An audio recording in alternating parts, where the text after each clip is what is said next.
Welcome to another episode of the Shortsighted podcast. My name is Steiner. I used to have -5 diopter myopia. I was wearing very strong glasses. I currently have 20/20 eyesight. More on how I did that in the links below. Today we're talking to Dr. Maurice Waxler, who was the chief of surgical and diagnostics branch of the FDA and helped get the Lasik procedure approved. He now has changed his stance. He thinks it was a terrible idea. He has got some fascinating insights on details and percentages of serious risks and side effects. I think it's an incredibly important conversation to at least dip into before you consider getting LASIK, with side effects that are completely irreversible and could follow you the rest of your life. Potentially pretty significant stuff. Here is Dr. Maurice Waxler. What was your official title over there at the wonderful FDA? Well, it depends on when. I started off in the laboratories at the Food and Drug Administration, but in the time of LASIK, which is not the time of cholera, but sort of similar, that was in the mid 80s. I was in the early 80s. I was a reviewer and sort of a fix-it guy. There were lots of issues there, and I became a manager of the group that was regulating products like LASIK, lots of different surgical products, lasers for various kinds of purposes, and other kinds of electronic and mechanical devices for helping people with their eyesight, surgical devices of various sorts. But the LASIK was by and far the largest, most time-consuming, and the biggest sort of bully on the block, so to speak. So how long did that take? How long were you part of the whole LASIK team? Well, I guess it's probably useful to go back a little earlier, before I became a manager in that setting. Sure. Because the LASIK story really started in the before I was in the ophthalmics group at the FDA, in the devices part of the agency. I was in a as I said before, in a laboratory group studying other kinds of issues related to the eye diseases, radiation issues. My background is neuroscience and psychophysics, which is the measurements of various functions of the eye.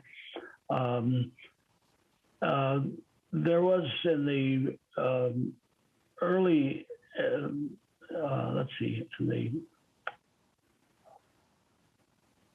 in the late 80s, there was just about the time that the excimer laser was being discovered at the IBM, and ophthalmologists became enamored of it. I sort of became aware of it because I was involved with lasers for doing surgery. So I was connected to that group in an indirect way at FDA. But at the same time, there was lots of fuss going on at the agency, because there was the medical devices law had been passed in 76, I think it was. And the bureau, the part of the agency that was regulating medical devices, was in a shambles, and it was creating tremendous delays in the approval of a large variety of products. And there were investigations by Congress. There was the medical community was in an uproar about it. And there was really quite a lot of disorder. There were FBI investigations, what was going on, all kinds of, it really was havoc. So there was a big reorganization required. So the groups that the laboratories that I was assigned to were also they needed staff, so they asked people to come join the medical devices team to figure out what was going on. And I had built a bit of a reputation during that time of solving certain regulatory problems and bureaucratic problems, and it was became a fairly good manager.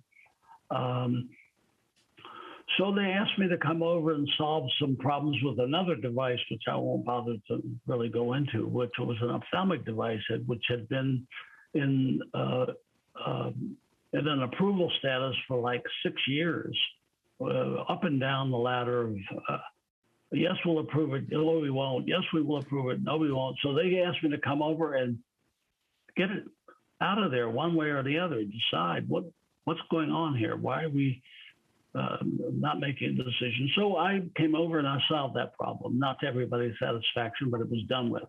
We disapproved.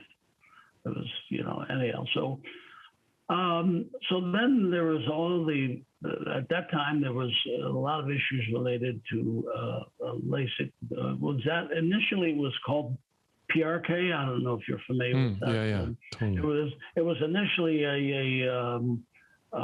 there was no, they stripped off the corneal epithelium, and then they made a divot in the stroma underneath after they've stripped off the epithelium, and then they let the epithelium regrow. Well, it's kind of a painful process, but that was the process that was being studied in the late 80s and early 90s when I came over to the medical devices group, at the ophthalmics group.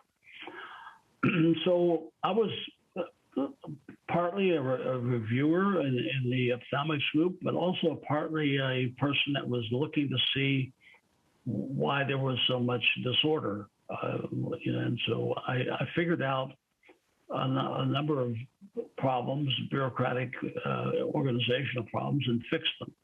So one thing led to another, and they said, well, Morris knows how to fix things bureaucratically and knows enough about the technologies and the science so eventually I became the branch chief of that group. That was at the time that I became branch chief, if memory strikes me well, PRK had already been approved. It had been a long struggle, but at that time, what was really going on in the ophthalmic community amongst Lasik, this is important to understand. Ophthalmic surgeons were building their own excimer lasers, having them built for them, importing lasers that had been exported by the two companies American companies at the time, Vissix and Summit.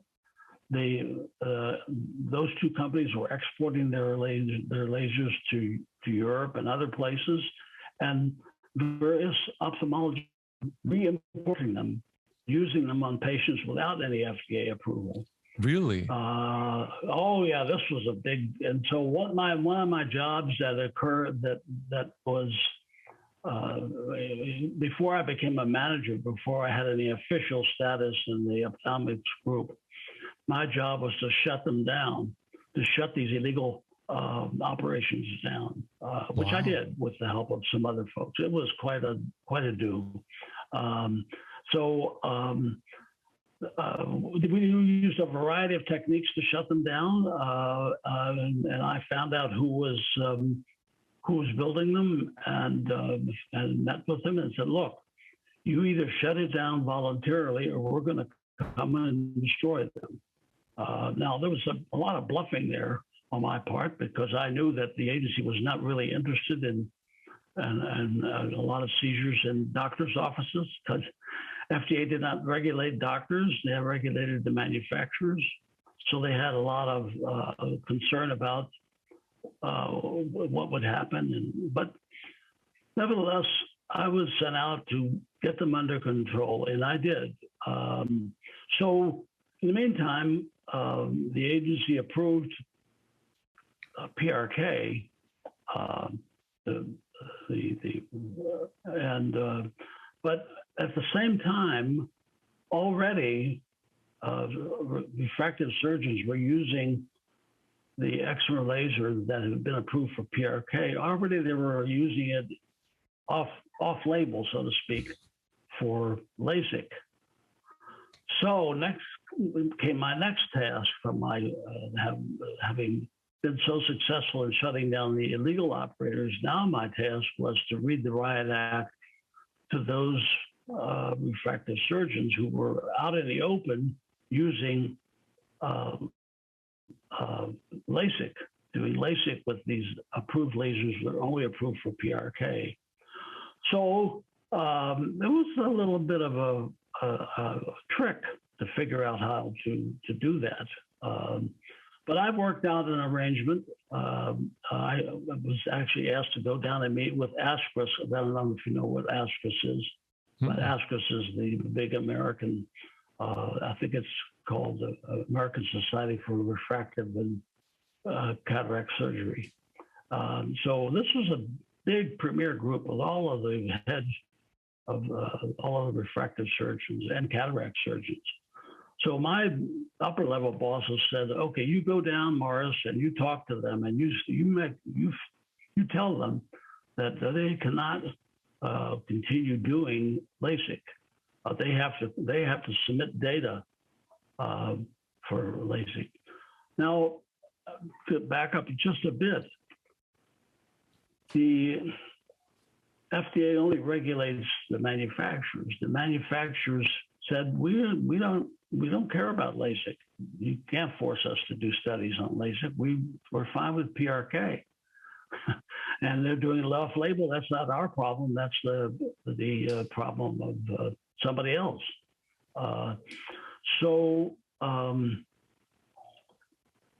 The issue was how to force the manufacturers to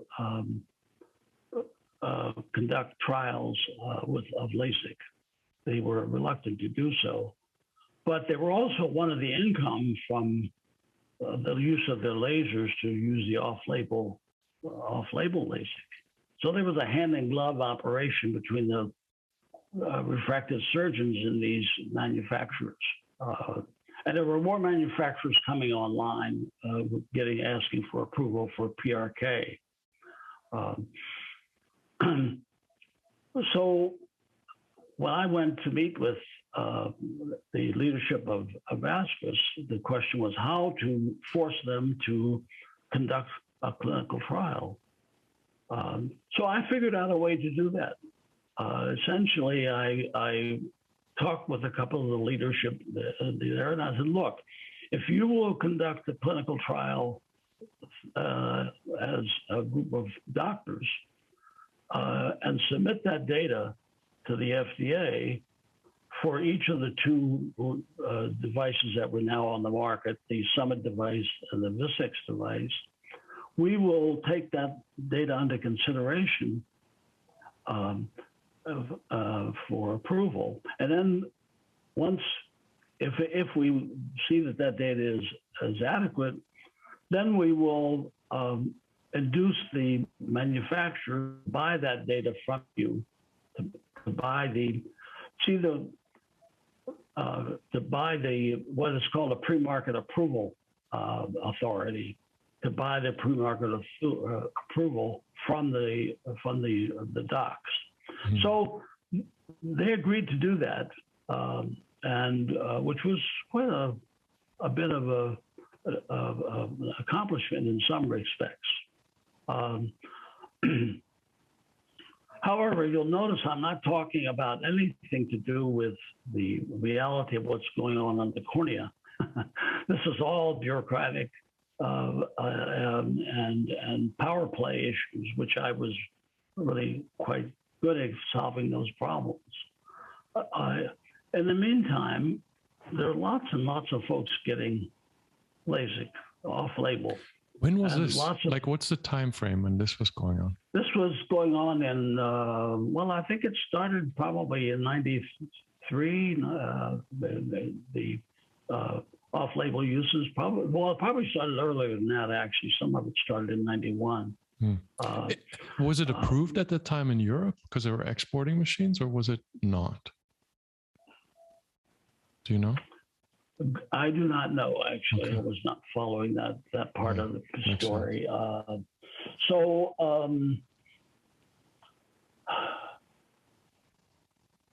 now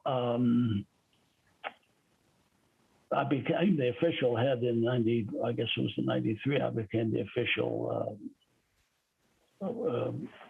manager of that group. So now my responsibility was broader. I had to manage the submissions that were going to be coming in and the trials that were being conducted for LASIK. To make a really long story short, by the time I left the agency, well, I left that group in 98. LASIK had already been approved for several devices. And there were numerous questions, even when there was PRK, about night driving issues, about contrast sensitivity issues. Those had plagued the discussions ever since PRK was being studied. So we knew that there were problems with distortions. We knew there were problems with pain, but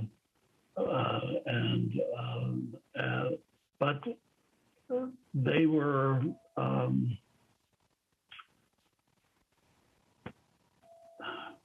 not part of the criteria for the approvals. The approval criteria that I had negotiated on really early on in a very dynamic situation. Essentially, the approvals were based upon 20/20 vision, which is the really big problem, as you probably know. I mean, you can have really terrible vision and still be 20/20. It can be blurry. It can be all kinds of problems. You can have pain and still have 20/20. It doesn't have anything to do with 20/20. So the basic criteria for approval was 20/20 vision and no serious problems. That is, your eye didn't fall out, you didn't hemorrhage. That was the only criteria? 20/20 yeah, vision. Basically. And your eye you didn't can fall look out. at well, I mean, I'm over dramatizing that for purposes, but essentially it was a pretty relaxed set of criteria, the same set of criteria you would give for a pair of glasses.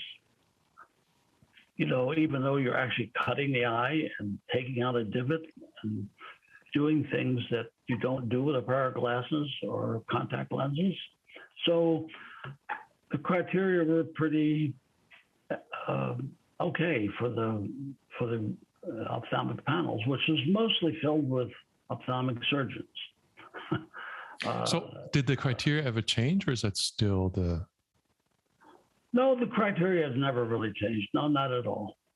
The criteria has not changed. So it doesn't, there's no, if you go for LASIK and they say it's FDA approved, it doesn't mean you're not going to have X amount of side effects, because that's not really part of the requirement. Do you understand that? Well, that's correct. How companies were required to report adverse events. And so those adverse events are part of the record, but they're not, they call them, they downplay what they are by calling them complications. You know, they're just complications, you know, they'll go away. Well, some do, some don't, some remain forever.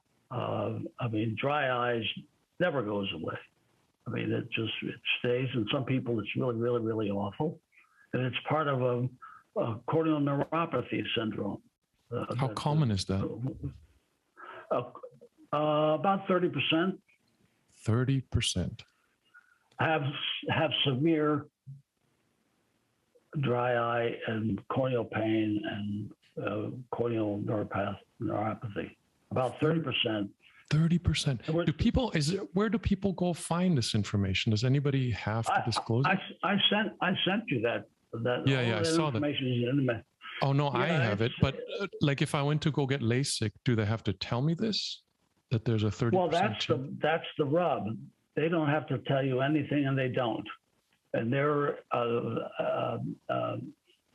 you'd think they would have to tell you the percentages. They would have to tell you that you're actually likely to have pain for years afterwards, sometimes severe, sometimes not. But in 30% of the folks, you're going to have that problem. And 30% are going to have distortions. And then almost everybody's going to have a weakened eyeball. And that goes with the territory. You're thinning the cornea. You can't have a cornea that's thinner and just as resilient as a cornea that's not as thin. It's just not biomechanically possible.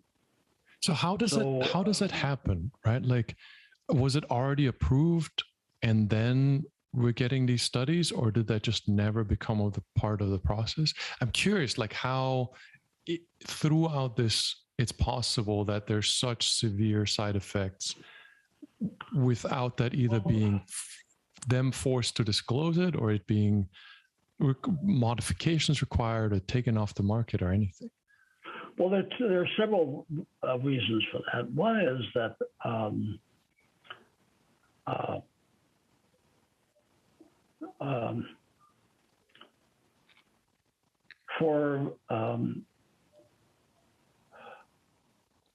when they make the cut in the cornea, essentially they're anesthetizing the cornea because they're cutting all the nerves that are responsible for your sensitivity, the corneal sensitivity.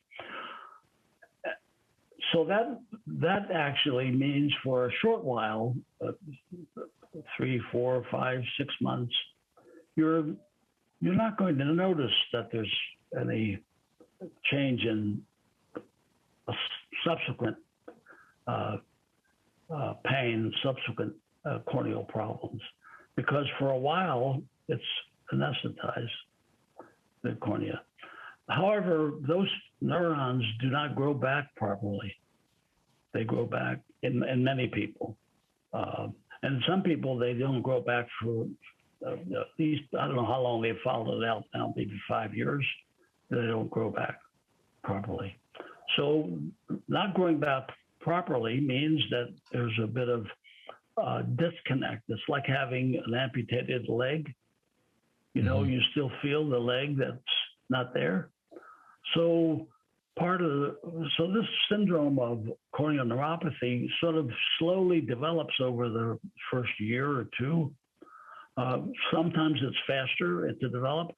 So it is not part of the reporting scheme for FDA.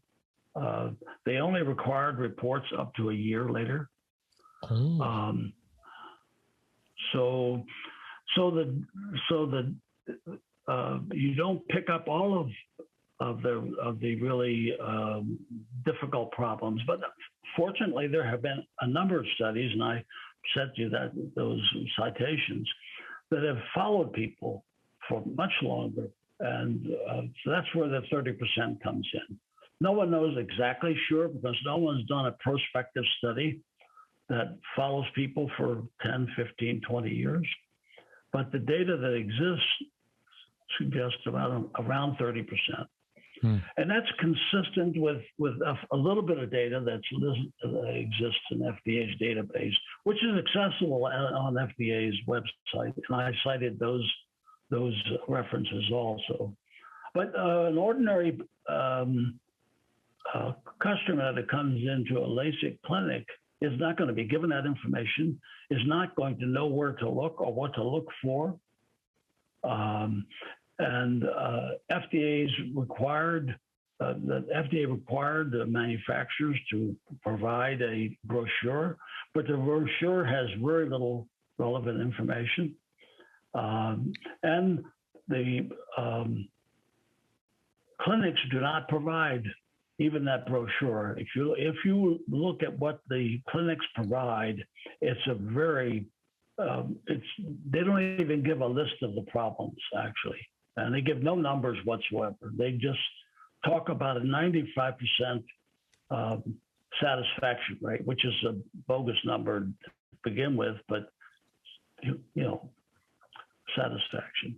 So here's the other issue. I've heard that number thrown around a lot with great emphasis. Yeah. Yeah, it's a favorite number that they love to throw out. It's we can talk about why it's a bogus number, but there's another part to why folks many LASIK patients don't realize they've got a problem right away. There's a big wow effect initially, because the patients, the clients, the people who are coming in with myopia, which they can get glasses to fix or contact lenses or do what you do. But they come in, they're having vision problems. So it's myopia. So if you flatten the cornea, immediately you're going to see a little better. So you had this really, really great effect that occurs. They finish the surgery in 10 minutes or whatever it is. The person gets out of the chair and says, wow, can I see so wonderfully? And I sent you a little quote from a book I discovered some years later. That surgeons knew that. They knew that this wow effect was going to be a big deal, because when PRK came on the market, Wall Street was not happy at all. They expected, there was all sort of hype, how much millions of dollars, how penetration of the market would be. But people didn't want to get PRK because, first of all, it was painful to have your epithelium stripped off, and then you wait 10 days under a patch, 10 or 15 days under a patched eye with all kind of eye drops and painful recovery often. And then you have to go in and get the other eye, have the epithelium stripped off, and then go through that again. So it was not a pleasant experience for most people who did not want to go through that. So LASIK was a godsend. You cut the nerves, you don't have any pain. You have immediate flattening of the cornea, so everybody they feel like they can see better. Everything looks good, but it's not so good. You've now made you've misshaped the cornea, which will never be reshaped properly again, because now it's got a divot under it, which the material doesn't grow back.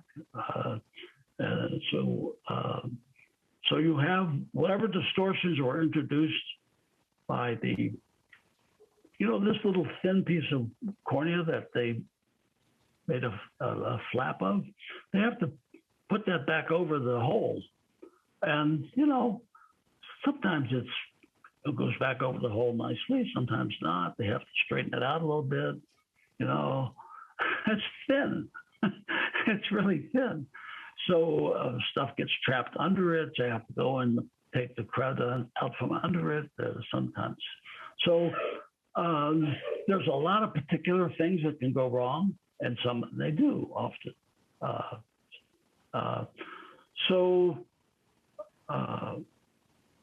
What else goes wrong? What are your highlights? What the Halloween edition of LASIK? Well, a lot of terrible things can go wrong, and they do.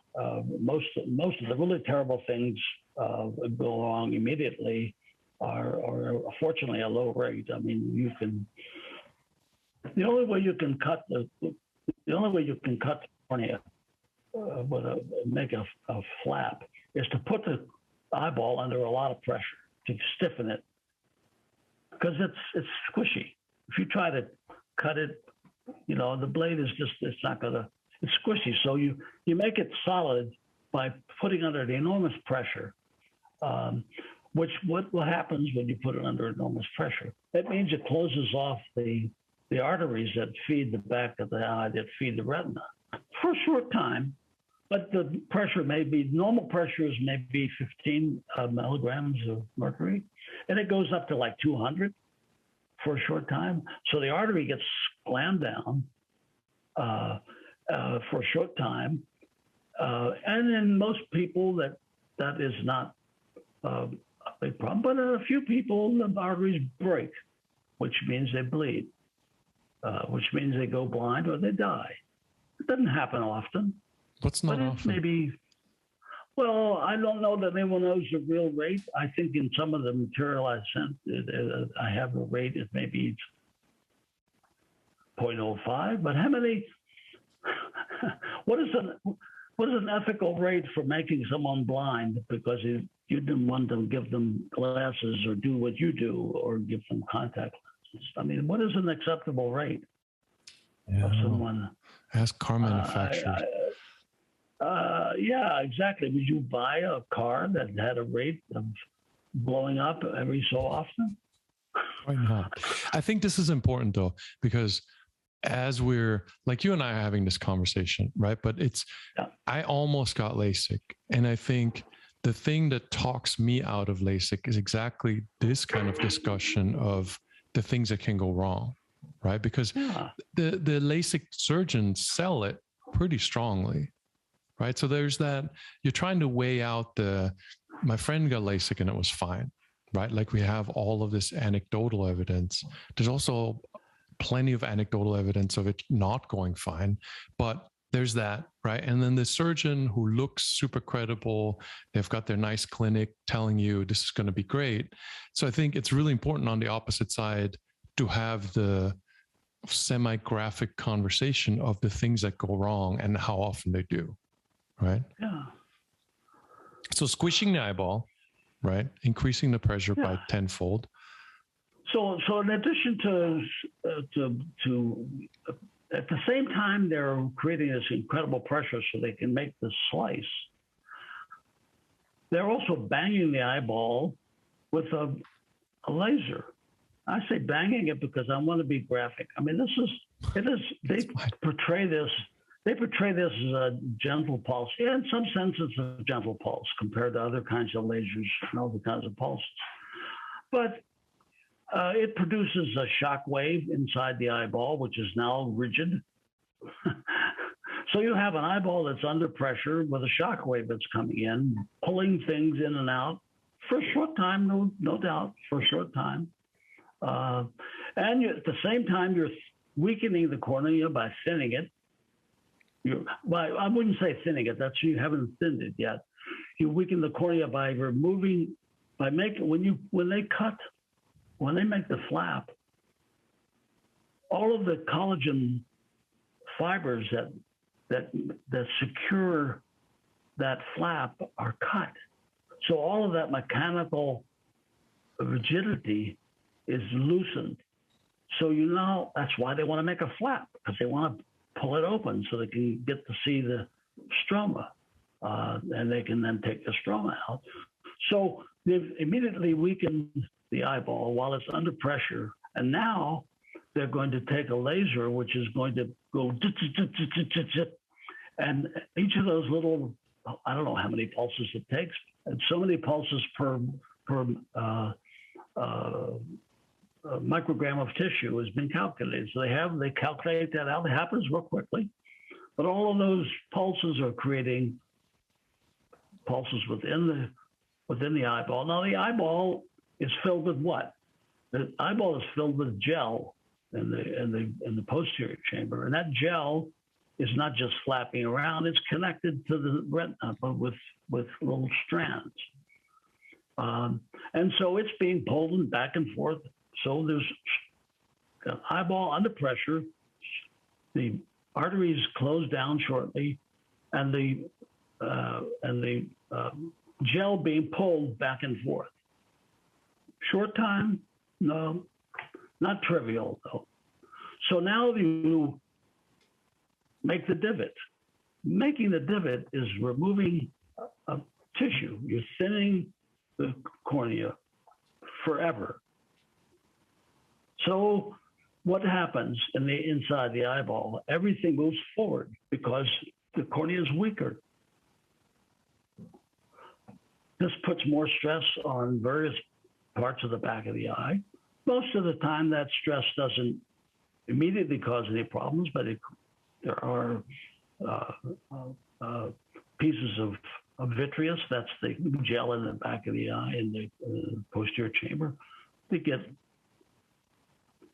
dislodged a little bit, and mostly that's not a problem right away. So there's just a lot of not so good things happening inside the eyeball.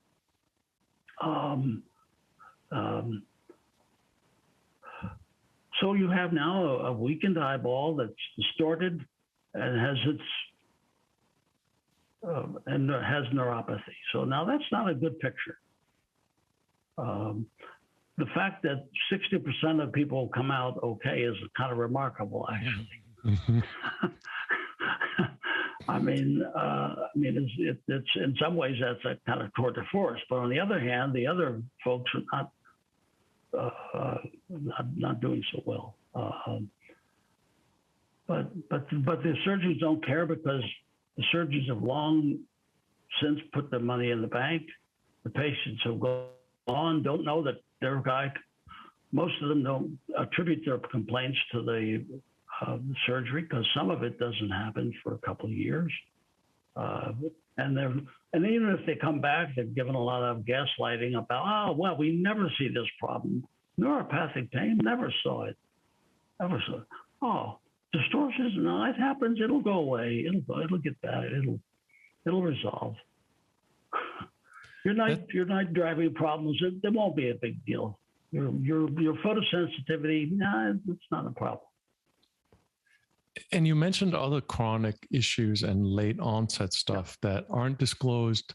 And I'll of course, put all that in the links. But talk a little bit more about that, because I thought that was really interesting also. Well, it's the chronic problems that are the most troubling. I mean, I don't know if you've talked to people who've had the chronic Lasik problems, but it's terrible. It is really terrible. I mean, I've talked to people who've committed suicide because of it. And it's not, I'm telling you, it is really not, it's not pretty. Because it's like having sand in your eyes all the time, you know, constantly putting eye drops in 4, 5, 6 times a day, trying to keep the cornea hydrated and using all kinds of medications to reduce the neuropathic pain problems. So there are 30% of folks, you know, from a year to 15 years out have these kind of problems. That's a lot of problems. This is not trivial. And usually they have also distortion problems because the two go hand in hand. And if they're really unlucky, they get a bulging cornea because the cornea is weak and the eye pressure continues to push against the weakened cornea. So the cornea starts to bulge and the vision starts to deteriorate. Now what do? The only way to fix that really is to get very expensive scleral contact lenses. Talk to a patient who's had to have scleral contact lenses, which I've had to talk to. You know, it's very expensive and they're uncomfortable, but they are necessary. So no one knows the percentage of folks that have frank ectasia, frank bulging of the cornea, because corneal refractive surgeons have never done a trial, never done a prospective trial to understand that. It's probably 1% of all of their patients. Now, we thought 1% is a large number. of people that have ectasia that may need have scleral contact lens. 1% of millions of people, that's a lot of folks. For what? So you don't wear glasses or contact lens or do what you do? I mean, it's really outrageous, actually. And I'm fascinated by this. So how did that happen? How did it get approved in the first place without having this kind of data available? And then how long did it take for the data to become available? And then how come once it was, there wasn't some kind of review or revision or way to protect people, or at least make them aware that this is all going on?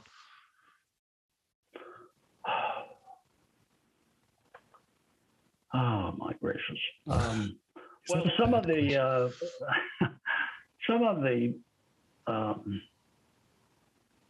let's I'll pick apart piece by piece. The ectasia part of it, the bulging cornea part of it.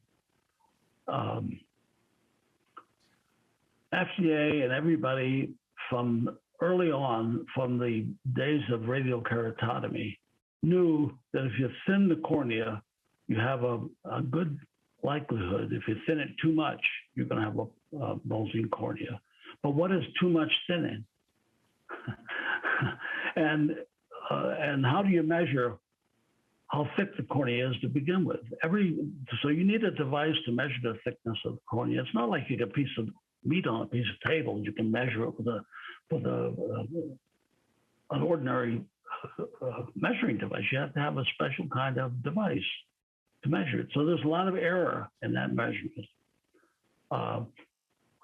So they came up with a rule back in the late 80s, I guess it was probably, about how much remaining tissue was allowable. That rule was not really based on, it was based on a lot of hand-waving calculations. But the thing is that you have to remember that refractive surgeons were getting away with radial keratotomy using razors for 10 or 15 years before that. So it's kind of Wild West-ish is what all this sounds like. Oh, absolutely. It was the Wild West when radial keratotomy was first discovered. It was really pretty outrageous. And eventually, the refractive surgeons that became the LASIK surgeons were the ones that put the kibosh on radial keratotomy because they demonstrated that it was bad. It was destructive of the cornea because it weakened the cornea. It weakened the cornea for the reasons I mentioned before. It cuts the collagen fibers. In this case, it was making radial cuts instead of a big slice across, but it still cut the fibers, weakened it. Plus, so it weakened it in a different direction, maybe these radial cuts. And then they were doing the refractive surgeons were doing a variety of other techniques in addition with using these keratomes, which are used to make the slices. A keratome is a fancy way for saying a meat cutter. I mean, it's a small meat cutter. You know, it makes little slices, not rather than big bologna slices. So it's a fast moving blade that cuts across the cornea, and they were using that in the 80s to do various kinds of corrective surgeries on eyes. They thought it needed correction by surgery, and it wasn't regulated by FDA because it was the keratomes were widely available. Some of it started before FDA regulated medical devices, so it was already in some ways it was already grandfathered in. So the refractive surgeons were already used to being cowboys. They have been doing it. They feel really pretty much like God on earth. So and that's how they treated the agency, and So how is this still going on? 30%. I can't get over these numbers. Like, how is that? What's the role there? Why would you say, right? Because it required approval, and I understand the standard was just 20/20 and the eyeball doesn't fall out. But as a total layperson who almost got LASIK, this kind of, and to be totally honest, I was aware of some of this before because I quote you all the time, but still it's just shocking that we trust these agencies, right? And when you say FDA approved, I'm like, all right, I can go get LASIK. How come how is that the status quo today still? Oh, my gracious. Short version. I wish I could. There's a Newton's law of bureaucracies, I guess, is the best way to put it. A decision made by a bureaucracy stays in place until there's a countervailing force to move it in a different direction. And there hasn't been a countervailing force. And I petitioned the agency to, I think it was in '86. I petitioned the agency to rescind the approvals, and they just gave me the old finger, basically. And so I laid it out pretty straightforwardly. It's on the FDA's website. They basically, and I've been there numerous times complaining about it, bringing with me patients who've had terrible outcomes, talking about bringing the mother of a fellow who committed suicide because his pain was so severe.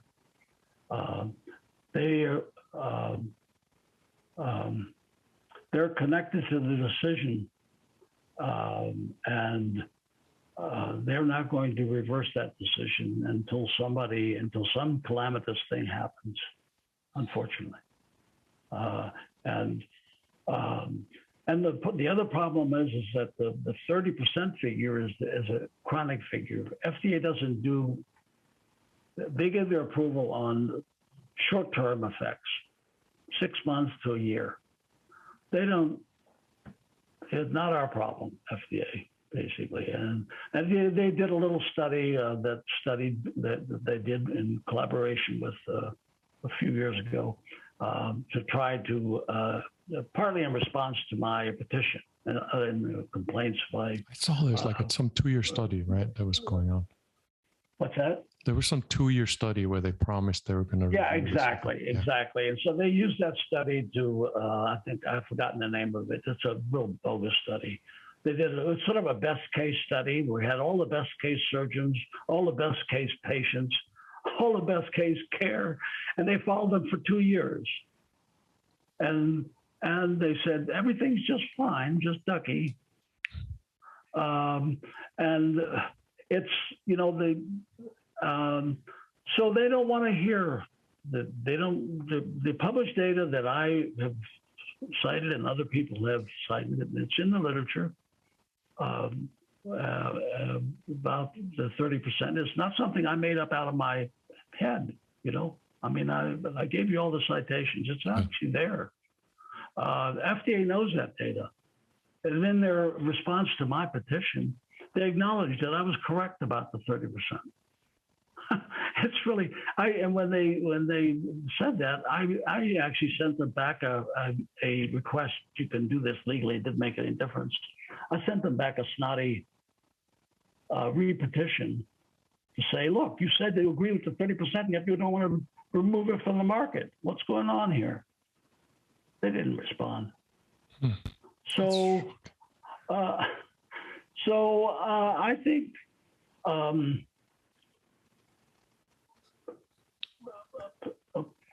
people who are young, people who are who are having myopic problems need to understand an eyeball is not something to fool around with.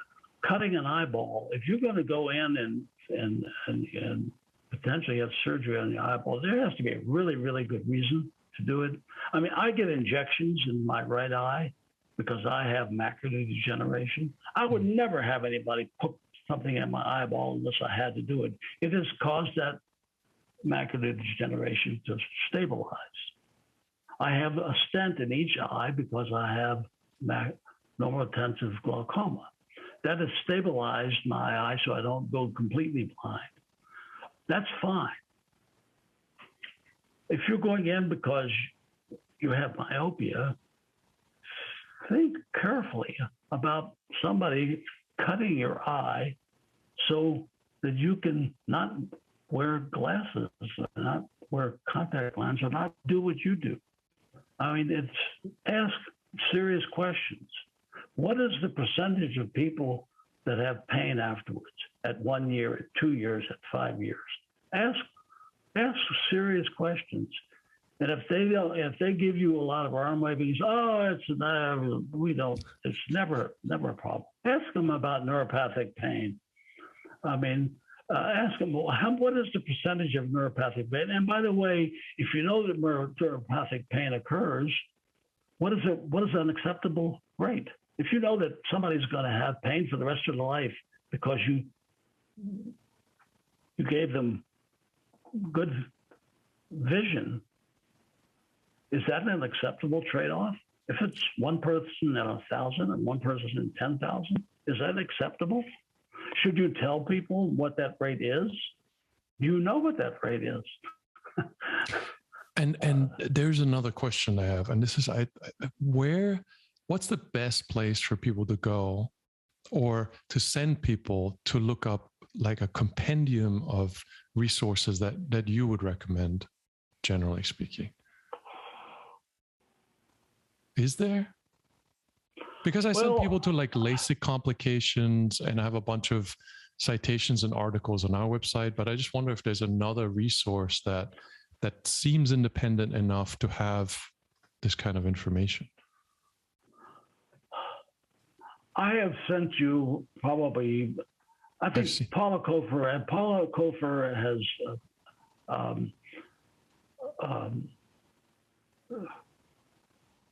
has an enormous amount of data. She has, that's a really good source of data.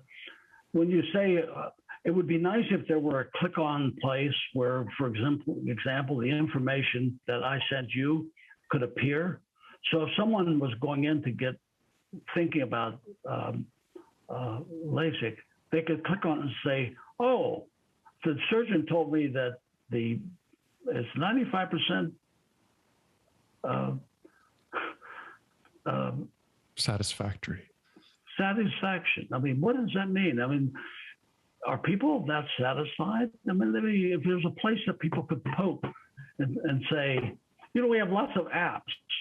If, for example, the information I sent you could be in an app that people could say, I'm about to go get LASIK. I want to know what is the neuropathic pain rate after LASIK?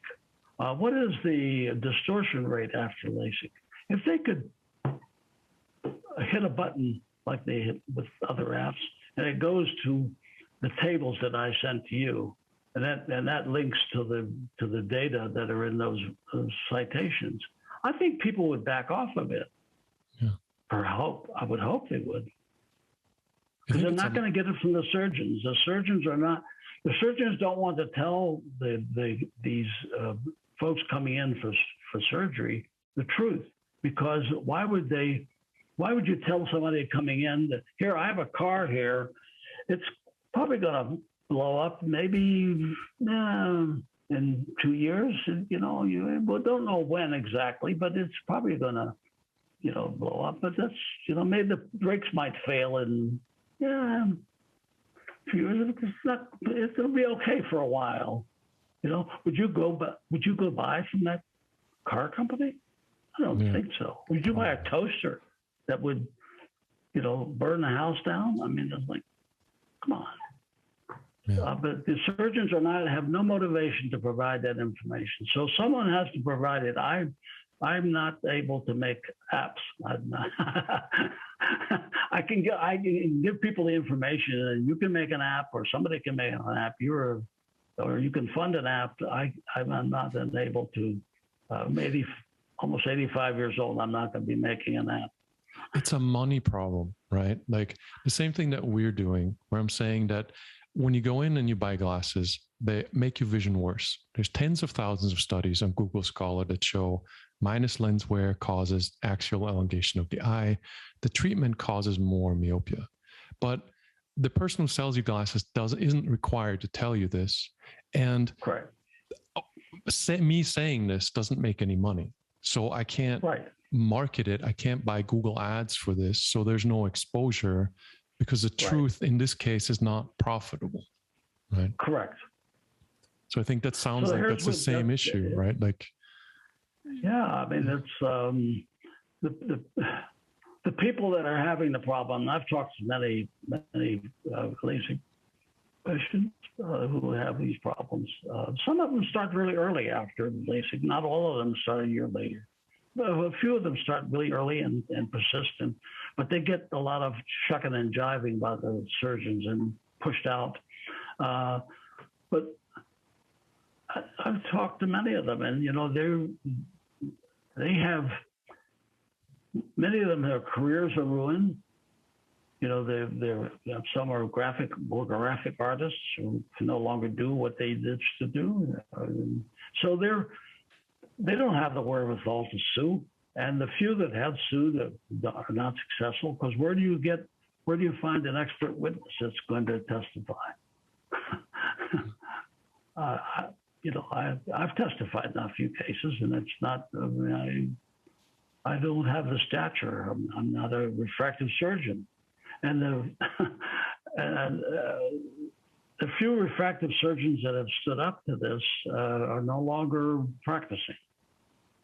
Oh, really? Why is that?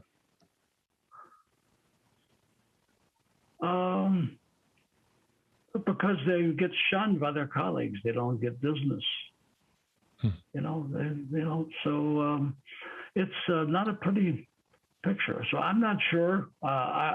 Best I can do is provide the information, and hopefully it will catch up with people. But I'm not so sure. There's this hidden 30%. They're hidden because they don't see well. They're suffering. They tend to be depressed. So they go away and they don't press their case. It's terrible. Well, I hope that this is going to be enough for people to at least take a look at this. I'm going to share all these links, and I'm going to put up a separate page for this. And sure. I super very much appreciate you specifically taking the time to share this so people it's from the horse's mouth, so to speak. Yeah, well, please, you could rephrase that. A horse's mouth doesn't sound so attractive, so anyhow, but it's the proverbial, of course, not the literal. But I think it's important, right? Because lots of people complain, and then it's anecdotal, and you have some numbers, but you were involved in this. You were in the middle of it. I think you're as credible as it gets for somebody who is considering this to at least question it and go look through some of the available research to say, is the risk really worth the benefit? Yeah. Why would you thin your cornea and distort it and create neuropathic pain because you can't see distances? I mean, it's like, come on. Yeah, absolutely. Well, thanks so much for taking the time, Morris. Great to meet you, Jake. All right. Hopefully you got something out of this. Hopefully this will make you at least think about whether it's worth the risk. Of course, I offer alternatives that may or may not work. They're also a little bit on the questionable side, not because they have side effects, but because it's a little bit of biohacking type. You'd have to change habits and you'd have to reduce your lens dependence over time. Whether or not you do that, of course, is up to you. You have the option of glasses and contact lenses. You have the option of LASIK. You have the option of other more potentially naturally ways of reversing your myopia. Up to you. I hope you enjoyed this episode. See you in the next one. Meow, meow, meow, meow.